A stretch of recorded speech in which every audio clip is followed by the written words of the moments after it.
Online banking. Online banking lets people manage their money on the internet.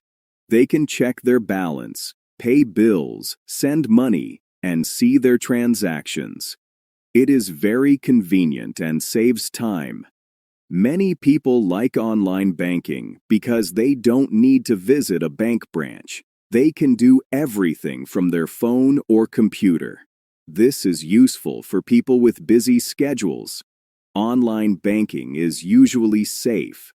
Banks use security tools like passwords and codes sent to your phone. These help protect your account from danger.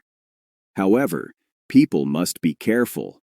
They should never share their bank details or click on strange links. Criminals sometimes try to steal information through fake websites or emails. Learning how to use online banking helps people stay organized.